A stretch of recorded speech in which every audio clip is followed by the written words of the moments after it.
Hello everyone, कैसे हैं आप सब लोग। आप सभी लोगों का हमारे नई वीडियो में बहुत बहुत स्वागत है। आज हम बात करने वाले हैं risk management in the hospital. यदि आप हॉस्पिटल में वर्क कर रहे हैं तो आपको पता होना चाहिए कि हॉस्पिटल में जो आपका पेशेंट हो गया, विजिटर हो गया या स्टाफ हो गया, उससे किस तरह का रिस्क रहता है और हम रिस्क को आइडेंटिफाई कैसे कर सकते हैं, रिस्क मैनेजमेंट कैसे कर सकते हैं, जिससे कि हम हॉस्पिटल की क्वालिटी और पेशेंट की सेफ्टी को इम्प्रूव कर सकते हैं। तो आज इस वीडियो में हम ये सब सीखने वाले हैं कि यदि कोई भी इंसिडेंट आपके ऑर्गेनाइजेशन में होता है, आप उसे मॉनिटर कैसे कर सकते हो, रिड्यूस कैसे कर सकते हो और अपने प्रोटोकॉल को इम्प्लीमेंट कैसे कर सकते हो। सबसे पहले तो ये पता होना चाहिए कि भाई रिस्क मैनेजमेंट होता क्या है। भाई रिस्क मैनेजमेंट का मेन पर्पज़ क्या है। ये आपके ऑर्गेनाइजेशन के अंदर आइडेंटिफाई करता है कि भाई किस तरह की प्रॉब्लम हो रखी है। अगर प्रॉब्लम हुई तो उसको एनालिसिस करने का काम करता है और एनालिसिस करने के बाद में भी रिड्यूस किया जाता है। देखो मैं बता रहा हूँ, सपोज करो कि आपके यहाँ पे कोई भी फायर इशू हुआ, कोई भी फायर इशू हुआ। सबसे पहले क्या करोगे, आप आइडेंटिफाई करोगे यार, हाँ मेरे इस डिपार्टमेंट में फायर इशू होने के चांसेस हैं, यानी यहाँ पे शॉर्ट सर्किट हो सकता है। आपने क्या किया, एनालिसिस किया। एनालिसिस आप कैसे करोगे, आपके पास में कोई ना कोई पैरामीटर्स तो होगा, यानी आप एक चेकलिस्ट बनाई होगी जिसके ब्याह पे आप उस डिपार्टमेंट को आइडेंटिफाई करोगे या उस फायर सिलेंडर को आइडेंटिफाई करोगे कि भाई इससे आग लगने के चांसेस है या नहीं है। दूसरा कि वहाँ पे कोई वायर ओपन हो सकती है, उसमें भी शॉर्ट सर्किट हो सकता है, उससे भी फायर हो सकता है। उसके बाद में आपने क्या एनालिसिस किया कि भाई इस डिपार्टमेंट में जो वायर है वो प्रॉपर कवर नहीं है। ठीक है, इससे क्या हो सकता है, आपका फायर इशू हो सकता है डिपार्टमेंट में। अब आपने क्या किया, आपने आइडेंटिफाई करने के बाद एनालिसिस किया। एनालिसिस करने के बाद में आपने क्या किया, उस प्रोटोकॉल उसे क्या किया, लेबलिंग करा दी, उसकी उसकी कवरिंग करा दी। उसके बाद क्या हुआ, वहाँ पे जो भी फायर इशू होने के चांसेस है वो ना के बराबर हो गए। ठीक है, आपने क्या कर लिया भाई, जो भी वहाँ पे कोई भी रिस्क होना था या कोई भी इंसिडेंट होना था उसको आपने पहले ही रोक लिया। ठीक है, इसका मेन गोल क्या होता है रिस्क मैनेजमेंट का, ये आपसे पूछा भी जा सकता है कि ऑर्गेनाइजेशन के अंदर रिस्क मैनेजमेंट का मेन रोल क्या है। देखो सबसे पहले क्या करता है जो भी रिस्क मैनेजमेंट है, वो सबसे पहले आपके जो पेशेंट्स होते हैं और स्टाफ होते हैं और विजिटर, उसको प्रोटेक्ट करने का काम करता है। क्यों, क्योंकि इसमें पर्टिकुलर आप पहले एक गाइडलाइन को फॉलो करा देते हैं कि भाई आपके हॉस्पिटल के अंदर जो भी पेशेंट्स अवेलेबल हैं, नर्सिंग स्टाफ अवेलेबल है या डॉक्टर्स अवेलेबल हैं, यदि कोई भी मिस हैपनिंग होती है तो आपको पेशेंट की केयर कैसे करनी है। Second, prevent accident and error. इसमें क्या होता है, कभी कभी आपने देखा होगा, जैसे हम हमारे स्टेयर होती है, स्टेयर के पास में हमारा ग्रिल ही नहीं है। अब ग्रिल नहीं है तो क्या होगा, पेशेंट्स वहाँ से गिर सकता है, अटेंडे भी गिर सकता है, अगर बच्चे हैं तो वो भी गिर सकते हैं। तो वहाँ पे कोई ना कोई एक्सीडेंट हो सकता है। तो उसे क्या करना है, हमें कवर करना है जिससे कि बच्चे उसमें ना निकल जाए। और आपको एक गाइडलाइन भी दे रही कि भाई आप जैसे आप स्टेज से जाओ नीचे तो आपको ग्रिल को पकड़ के नहीं जाना है या इस पर पुश नहीं करना है। इस तरह की आप चीज़ें वहाँ पे इंटीमेट कर सकते हो जिससे कि वहाँ पे कोई भी इंसिडेंट एक्सीडेंट होने से लोगों को बचाया जा सके। ठीक है, next, reduce legal and financial liabilities. अब दूसरा क्या है, सपोज करो आपके जो डिपार्टमेंट में आग लग गई, सपोज करो सिलेंडर से आग लग गई। अब क्या होगा भाई, आपके पास इंसिडेंट तो हो गया, इंसिडेंट होने के बाद में क्या आपको दोबारा से पैसा भी लगाना पड़ेगा उसे इम्प्रूव करने के लिए, उसे ठीक करने के लिए पैसा तो लगाना पड़ेगा, वो भी तो आपके पास नुकसान ही है ना। फिर आता है improve hospital reputation and quality of care. Next, भाई अगर आपने अच्छे से ये सब चीज़ें करी, आपके पेशेंट को कोई प्रॉब्लम नहीं है, पेशेंट्स को कोई रिस्क नहीं है, आपने पूरे पैरामीटर फॉलो करा रखे हैं, इससे क्या होगा, जो हॉस्पिटल होगा ना उसकी जो रेपुटेशन है वो इम्प्रूव होगी। और दूसरा, जितने भी आप पेशेंट आपके ऑर्गेनाइजेशन में आएंगे उनको ट्रस्ट होगा भाई इस ऑर्गेनाइजेशन के अंदर ट्रीटमेंट बहुत अच्छा मिलता है, पेशेंट केयर बहुत अच्छी है, कोई भी प्रॉब्लम यहाँ पे होने वाली नहीं है। ठीक है, अब चलते हैं नेक्स्ट। अब आपको बताता हूँ मैं type of risk in the hospital. भाई जो हॉस्पिटल में जो रिस्क होते हैं आपके, जैसे क्लिनिकल रिस्क होते हैं, नॉन क्लिनिकल रिस्क होते हैं, फाइनेंशियल रिस्क होते हैं, डॉक्यूमेंटेशन रिस्क होते हैं, उनके बारे में हम एक्सप्लेन करने वाले हैं। सबसे पहले हम बात करते हैं क्लिनिकल रिस्क के बारे में। इसमें सबसे पहला आता है मेडिकेशन एरर। देखो क्या होता है, आपको पता है जब भी कोई पेशेंट आपके हॉस्पिटल में एडमिट है, उसका जब ट्रीटमेंट किया जाता है तो उसको मेडिसिन दी जाती है। या तो आप उसे एमआई के थ्रू देते हो, या आप टैबलेट के थ्रू देते हो, या फिर उसे कैप्सूल के थ्रू देते हो, मेडिसिन तो देते हो। तो वहाँ पे मेडिकेशन को रिड्यूस करना बहुत ज़रूरी है, क्योंकि हम तो पेशेंट सेफ्टी की बात कर रहे हैं ना, रिस्क मैनेजमेंट में पेशेंट सेफ्टी की बात कर रहे हैं। तो मेडिकेशन एरर को आपको आइडेंटिफाई करना, उसको रिड्यूस करना है। ठीक है, सबसे ज़्यादा होता है मेडिकेशन एरर। सेकेंड आता है मिस डायग्नोसिस और डिले डायग्नोसिस। आपने देखा कभी कभी क्या होता है, जो पेशेंट होते हैं उनके डायग्नोसिस सही से नहीं हो पाते। कभी कभी क्या होता है, कुछ पेशेंट आपके एडमिट है, उनके 2 से हो गए, 3 दिन हो गए, 4 दिन हो गए, बेचारे लेटे हुए हैं, कोई उनका डायग्नोसिस ही नहीं हो रहा। पता लगा कि सपोज कोई कार्डियो का पेशेंट है और एडमिट हो रखा है और डॉक्टर ही नहीं, 2 दिन से डॉक्टर ही अवेलेबल नहीं है। तो उससे भी क्या होता है भाई, एक रिस्क तो है ना पेशेंट को भी, भाई पेशेंट को भी कोई ना कोई प्रॉब्लम हो सकती है। नेक्स्ट आता है हॉस्पिटल एक्वायर इन्फेक्शन। ये सबसे बड़ा रिस्क होता है, क्यों आपको पता, ऑर्गेनाइजेशन के अंदर इन्फेक्शन फैलने के चांसेस बहुत ज़्यादा हैं। तो सबसे पहले आपको ये भी पता होना चाहिए, ये हॉस्पिटल एक्वायर इन्फेक्शन होता है उसके अंदर कौन कौन से इन्फेक्शन को कवर करते हैं, हम केयर बंडल कैसे यूज़ करते हैं, मॉनिटर कैसे करते हैं, इंसिडेंट के बारे में मैं तो आपको बता ही चुका हूँ। वो सब चीज़ें इसके अंदर कवर हो जाती हैं, ये भी एक क्लिनिकल रिस्क है। नेक्स्ट आता है सर्जरी एरर। ये सबसे बड़ा ये रिस्क क्यों है कि आपने देखा हो रोंग सर्जरी सबसे ज़्यादा होती है। अगर रोंग सर्जरी को आप रिड्यूस करना चाहते हो, उसके लिए आपको पता है साइट मार्किंग प्रोटोकॉल फॉलो करना बहुत ज़रूरी है। और साइट मार्किंग प्रोटोकॉल आप तभी फॉलो करवाओगे जब आप एसएसआई यानी सर्जिकल साइट इन्फेक्शन जो चेकलिस्ट होते हैं उसको फिल करोगे। ठीक है। नेक्स्ट आता है आपका ब्लड ट्रांसफ्यूजन एरर। आपने देखा होगा पेशेंट को ब्लड ट्रांसफ्यूजन एरर भी बहुत ज़्यादा होता है, ये भी आपका क्लिनिकल रिस्क है। रिड्यूस कैसे करते हैं ये मैं ऑलरेडी आपको बता चुका हूँ, कि जब भी आप अगर ब्लड ट्रांसफ्यूजन एरर आपको रिड्यूस करना होता है, सबसे पहले आपका रिक्वेशन फॉर्म हो गया, क्रॉस मैचिंग हो गया, जो दूसरा ब्लड ट्रांसफ्यूजन मॉनिटरिंग चार्ट हो गया, टैट मॉनिटरिंग हो गया, इन सबको जब तक आप फॉलो नहीं करोगे आप ब्लड ट्रांसफ्यूजन एरर को कम नहीं कर पाओगे। तो ये भी आपका क्या है, एक क्लिनिकल रिस्क है, ब्लड ट्रांसफ्यूजन एरर। नेक्स्ट आता है आपका non clinical risk. Non clinical risk में कौन कौन सा आता है, सबसे पहला आता है फायर हजार्ड। आपको आइडेंटिफाई करना, देखो इसका सबसे आसान तरीका है, आप फायर की भी एक ऑडिट कर सकते हो, या दूसरा एक आपका फैसिलिटी राउंड होता है, फैसिलिटी राउंड के थ्रू भी आप आइडेंटिफाई कर सकते हो कि फायर हजार्ड एरिया कौन कौन से। ये सबसे बड़ा रिस्क रहता है ऑर्गेनाइजेशन के अंदर। ठीक है।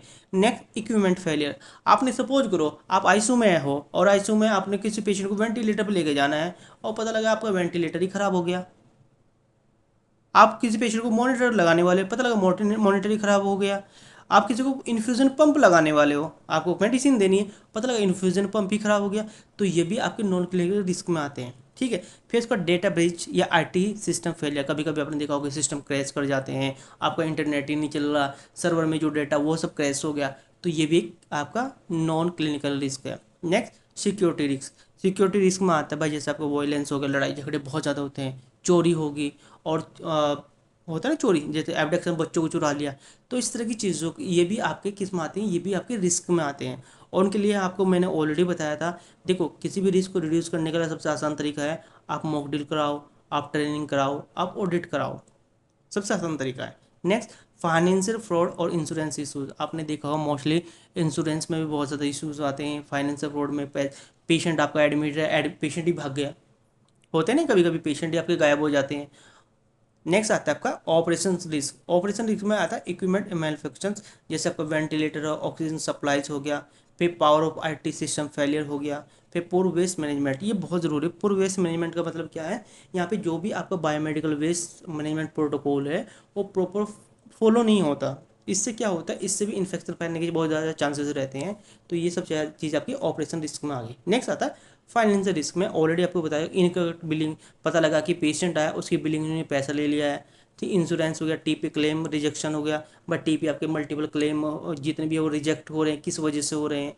तो ये आपके रिस्क है ना, फ्रॉड ऑफ द थीप, आपने देखा होगा फ्रॉड होते हैं, चोरी होती है, ये सब सारे आपके फाइनेंशियल रिस्क में आते हैं। उसमें how to reduce risk management process, ये बहुत ज़रूरी है। यदि आप अपने ऑर्गेनाइजेशन के अंदर रिस्क मैनेजमेंट को रिड्यूस करना चाहते हैं, तो उसके लिए आप कुछ पैरामीटर्स है जो आपको फॉलो करना बहुत ज़रूरी है। जैसे पहले बताऊँ मैं, रिस्क आइडेंटिफिकेशन। पहले आपको अपनी ऑर्गेनाइजेशन के रिस्क को आइडेंटिफाई करना पड़ेगा, आपको इंसिडेंट रिपोर्टिंग सिस्टम इंप्लीमेंट करना पड़ेगा। Number 1 incident reporting system, second है patient complaint and feedback, third आता है क्लिनिकल ऑडिट, और नंबर 4 आता है सेफ्टी राउंड। ये आपको पता है, ये चारों चीज़ें जब भी आप अपने ऑर्गेनाइजेशन में इम्प्लीमेंट करते हो तो आपको आइडेंटिफिकेशन हो जाता है, आपको पता चल जाता है कि भाई मेरे ऑर्गेनाइजेशन में कौन कौन सी प्रॉब्लम है, क्लिनिकल डिपार्टमेंट में कौन सी प्रॉब्लम है, नॉन क्लिनिकल डिपार्टमेंट में कौन सी प्रॉब्लम है, फैसिलिटी में कौन सी प्रॉब्लम्स है। क्योंकि जब आप ऑडिट करते हो, ऑडिट में आप पैरामीटर यूज़ करते हो, पैरामीटर आपको उस लोकेशन के बारे में बताता है भैया आपको क्या क्या चेक करने हैं। वो पैरामीटर वहाँ पे आपको अवेलेबल नहीं मिले तो आप गैप एनालिसिस में कर रहे हो। गैप एनालिसिस में काम करने के बाद में आपने क्या किया भाई, उस पर आज ऊपर एक्शन टेकन ले लिया और आप उसको ठीक कर लोगे। ठीक है। नेक्स्ट आता है risk control mitigations.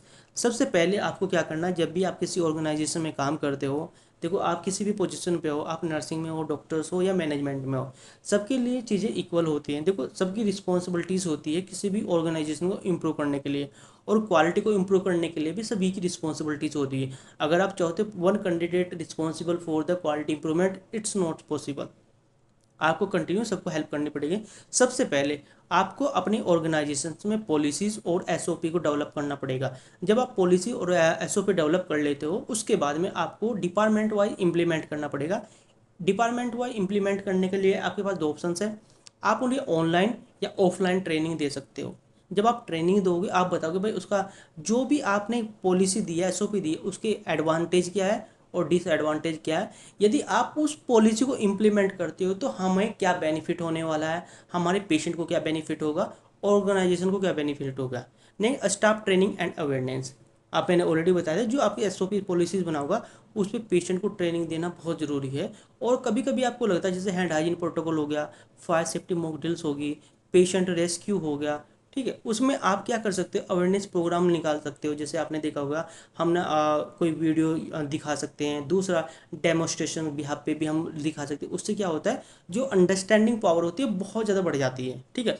Prevent maintenance of equipment. दूसरा, जितने भी इक्विपमेंट आपके पास में अवेलेबल है, जो बीएमई होता है, बायोमेडिकल इंजीनियर होता है, उसकी रिस्पॉन्सिबिलिटीज़ होती है कि उनकी प्रॉपर एएमसी सीएमसी चेक करना, उनका कैलिब्रेशंस, वैलिडेशंस, उनका मेंटेनेंस और डेली मॉनिटरिंग, ये सब बहुत ज़रूरी है अगर आप रिस्क को कंट्रोल करना चाहते हो। जैसे हमने अभी वेंटिलेटर की बात की थी। नेक्स्ट आता है स्ट्रिक्ट इन्फेक्शन कंट्रोल। जब भी आप ऑर्गेनाइजेशन में काम करो तो आपको WHO के हैंडल हाइजीन प्रोटोकॉल फॉलो करना बहुत ज़रूरी है, चाहे 5 मूवमेंट हो, 7 मूवमेंट है, 12 मूवमेंट हो। और दूसरा, डीप क्लीनिंग प्रोटोकॉल होना चाहिए, क्लीनिंग प्रोटोकॉल अच्छे से होना चाहिए। दूसरा, आपको पीपी किट की अच्छी सी नॉलेज होनी चाहिए। जब तभी आप क्या कर सकते हो, आप इन्फेक्शन को कंट्रोल कर सकते हो अपनी ऑर्गेनाइजेशन के अंदर। इससे आपकी भी सेफ्टी रहेगी, पेशेंट की सेफ्टी रहेगी, विजिटर की भी सेफ्टी रहेगी। नेक्स्ट आता है फायर सेफ्टी ड्रिल। अब मैंने यहाँ पे ऑलरेडी आपको बताया मॉक ड्रिल के बारे में, जिसे हम फायर सेफ्टी मॉक ड्रिल भी बताएं। इसमें क्या होता है, देखो क्या होता है, अगर जब आप इस फायर सेफ्टी ड्रिल में जाते हैं तो आपको ये पता होता है कि भाई कितने टाइप के फायर सिलेंडर्स होते हैं, कौन सा सिलेंडर कहाँ पे यूज़ करना होता है, उस सिलेंडर के अंदर कौन सी गैस भरी हुई होती है। सेकंड, उसमें जो हम पास का क्या रोल है, एक पास फार्मूला होता है, वो उसका क्या रोल है। एक रेस होता है, रेस का क्या मीनिंग है। ये सब चीज़ें उसमें बताई जाती है, क्योंकि जब भी अगर कोई फायर इशूज़ आपके ऑर्गेनाइजेशन में होता है तो उसे रिड्यूस किया जाए, पेशेंट को हम अच्छे से बचा जाए, तो उसके लिए आपको इन चीज़ों की नॉलेज होनी चाहिए। वो सब आपको यहाँ पे बतानी पड़ेगी अगर आप रिस्क को कंट्रोल करना चाहते हैं। नेक्स्ट आता है रिस्क मॉनिटरिंग एंड रिव्यू। आपने देखा, मैंने ऑलरेडी आपको एग्जांपल बताया फायर का। अगर आपके किसी डिपार्टमेंट में फायर इश्यूज़ है, कैसे लग सकती है भाई, वहाँ पे कोई वायर टच हो रखी हो, वायर ओपन हो रखी हो, या कोई शॉर्ट सर्किट हो रखा हो, वहाँ पे जो इलेक्ट्रिसिटी बर्डन ज़्यादा हो, तो तभी तो लग सकती है ना। उसके बाद आपने आइडेंटिफाई कर लिया, उसके बाद आइडेंटिफाई करने के बाद उसका सोल्यूशन भी तो निकालना पड़ेगा आपने। भाई आपने आइडेंटिफाई किया, उसके बाद आपने आरसी किया, उसके बाद आपने कापा किया, उसके बाद आपने क्या किया, उसे मॉनिटर किया, चलो ठीक हो गया। उसके बाद में नेक्स्ट आता है regular review the by risk management committee. देखो क्या होता है, आपने एक सेफ्टी मैनेजमेंट कमेटी देखी होगी ऑर्गेनाइजेशन के अंदर। उस सेफ्टी मैनेजमेंट कमेटी के अंदर जितने भी आपके इंफ्रास्ट्रक्चर से रिलेटेड, पेशेंट से रिलेटेड, स्टाफ से रिलेटेड जितनी भी प्रॉब्लम्स होती है, उसके ऊपर किया जाता है, जिससे कि रिस्क को रिड्यूस किया जाए। जैसे हम फेमा भी यूज़ करते हैं ना, फेमा यूज़ करते हैं वो, और जैसे हम 6 सिग्मा यूज़ करते हैं, वो सब चीज़ें। उसके बाद में रिस्क मैनेजमेंट टूल्स, हाँ ये बहुत ज़रूरी है। आपसे कभी कभी पूछा भी जा सकता है कि हॉस्पिटल के अंदर रिस्क को कम करने के लिए कौन कौन से टूल यूज़ करते हैं, या फिर रिस्क मैनेजमेंट टूल कौन कौन से यूज़ होते हैं हॉस्पिटल के अंदर। भाई सबसे पहला आता है इंसिडेंट रिपोर्टिंग सिस्टम। भाई अगर आप इंसिडेंट रिपोर्टिंग सिस्टम को इम्प्लीमेंट नहीं करोगे तो आप कैसे आइडेंटिफाई करोगे किस तरह की प्रॉब्लम हो रही है।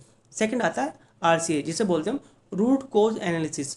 भाई आपने इंसिडेंट फॉर्म इम्प्लीमेंट किया हुआ है, तो फिर इम्प्लीमेंट करने के बाद में डेटा भी तो कैप्चर करना है। डेटा जब कैप्चर करोगे, आप वहाँ पे ये भी तो देखोगे भाई अगर ये इंसिडेंट हुआ उसके पीछे रीज़न क्या है, आप उस रीज़न को आइडेंटिफाई करोगे। आइडेंटिफाई करने के बाद उसके बाद आप एक्शन टेकन या करेक्टिव एक्शन या प्रिवेंटिव एक्शन करोगे कि भाई आगे से फ्यूचर में ना हो ये, ठीक है। उसके बाद में आप फेमा यूज़ कर सकते हो, जिसे बोलते हैं failure mode and effective analysis. इसे भी मैं नेक्स्ट वीडियो में बताने वाला हूँ, थोड़ा सा बताता हूँ। देखो इसका मेन रोल क्या होता है, इंसिडेंट कब बताता है, जब आपका कोई भी इश्यूज हो जाता है, यानी कोई भी एक्टिविटीज़ कंप्लीट हो जाती है। लेकिन जो फेमा क्या करता है कि फ्यूचर में ना हो, जो होती नहीं ना, जो हो सकती है उसके ऊपर वर्क करता है। फिर उसके बाद में आप चेकलिस्ट यूज़ कर सकते हो, ऑडिट कर सकते हो डिपार्टमेंट वाइज भी और पूरे ऑर्गेनाइजेशन की भी। नेक्स्ट आता है आपका हॉस्पिटल कमेटी। ये बहुत ज़्यादा इम्पोर्टेंट रोल प्ले करती है। क्यों? ये एक डिसीजन मेकर होती है किसी भी ऑर्गेनाइजेशन के अंदर, सब इन्फेक्शन को कंट्रोल करने के लिए, सेफ्टी प्रोटोकॉल को इम्प्लीमेंट करने के लिए, बायोमेडिकल वेस्ट सेग्रीगेशंस इश्यूज़ क्या है, स्टोरेज क्या है, ट्रांसपोर्टेशन प्रोटोकॉल क्या है, कलर कोडिंग क्या है, ये सब चीज़ें होती हैं उसमें डिस्कशन। और फायर और डिजास्टर, डिजास्टर के बारे में बताऊंगा मैं आपको, जो आपका डिजास्टर प्रोटोकॉल क्या होता है। उसके बाद में इमरजेंसी के अंदर ये जो डिजास्टर मैनेजमेंट होता है मोस्टली ये आपका नेचुरल होता है ना, तो ये आपको जो इमरजेंसी के अंदर करते हैं उसके बारे में बताऊंगा, ठीक है। नेक्स्ट आ गया रोल ऑफ स्टाफ। लास्ट है कि भाई जो आपका स्टाफ अवेलेबल है उसको पता होना चाहिए क्या क्या काम है। जो डॉक्टर नर्स हो गए, प्रोवाइड सेफ केयर, भाई इनका काम है पेशेंट को अच्छे से केयर प्रोवाइड कराने का।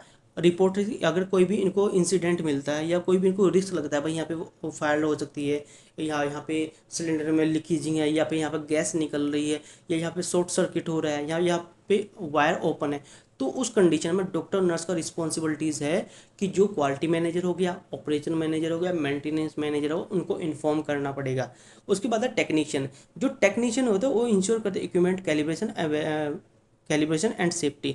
मैंने ऑलरेडी बताया जो बायोमेडिकल इंजीनियर होता है या मेंटेनेंस का जो स्टाफ होता है, उसका मेन रोल होता है इक्विपमेंट को कैलिब्रेट करना और इंश्योर करना उसकी पेशेंट सेफ्टी को, और दूसरा वो प्रॉपर वर्किंग में है या नहीं। फिर आता है एडमिन स्टाफ। ये कहता है इंश्योर डॉक्यूमेंटेशन एंड कंप्लाइंस। अभी हमने क्वालिटी की बात की थी, क्वालिटी मैनेजर का मेन काम क्या है, भाई वो प्रॉपर डॉक्यूमेंटेशन से देगा, ठीक है। Next management, build culture safety and transparency. अब जो मैनेजमेंट है, मैनेजमेंट का काम क्या है कि भाई जो भी पेशेंट आपके यहाँ पे ऑर्गेनाइजेशन में आ रहे हैं उन्हें प्रॉपर सेफ्टी प्रोटोकॉल फॉलो कराया जाए और उनका सेफ जोन में रहे, ठीक है। अब नेक्स्ट है बेनिफिट ऑफ रिस्क मैनेजमेंट। देखो ये मैं ऑलरेडी बता चुका हूँ, दोबारा बताऊँ। पहला जो होता है improve patient safety and trust. सबसे पहले क्या होता है, यदि किसी ऑर्गेनाइजेशन के अंदर रिस्क मैनेजमेंट को अच्छे से कंट्रोल किया जाता है तो वहाँ पे क्या होता है, जो पेशेंट की सेफ्टी और पेशेंट का ट्रस्ट बहुत ज़्यादा इंप्रूव होता है ऑर्गेनाइजेशन को लेकर। भाई ये ऑर्गेनाइजेशन बहुत अच्छी है, आपने सुना होगा ना, जैसे मैं यहाँ बैठा हूँ मैं बोलूँगा यार फोर्टिस तो बहुत अच्छा हॉस्पिटल है, मैदान तो काफ़ी अच्छा है, मैक्स तो उससे भी अच्छा है, सेल्बी तो और बेटर है, तो या उजाला तो उससे भी बेटर है। तो अब यहाँ पे मैं क्यों दे रहा हूँ, तो जब मैंने वहाँ पे गया, मैं एडमिट हुआ, मैंने वहाँ का कल्चर देखा, डॉक्टरों ने अच्छे सर्विसेज दी, नर्सिंग ने बहुत अच्छे से देखा, जो वहाँ पे केयर कोऑर्डिनेटर थे वो डेली आके मेरी हालत को, मेरी जो कंडीशन को पूछते थे, तो उससे मुझे अच्छा लगता नहीं यार मैं ठीक हो जाऊँ। तो वहाँ का इन्वायरमेंट अच्छा था ना, जो वहाँ पे जो रिस्क होने थे वो पहले उसको ऑब्जर्व कर रहे थे और पेशेंट को मुझे तो अच्छे से सर्विस दे रहे थे ना, ठीक है। फिर रिड्यूस लीगल लाइबिलिटीज़, फिर इनहेंस हॉस्पिटल एक्रेडिटेशन, फिर finance saving by the reviewing loss, promote culture continue quality improvement. तो ये सब चीज़ें थी आपकी रिस्क मैनेजमेंट में। इससे रिलेटेड कोई भी आपकी क्वारीज है आप मुझे कमेंट करके बता सकते हो। आज के लिए इतना ही, धन्यवाद, मिलते हैं नेक्स्ट वीडियो में।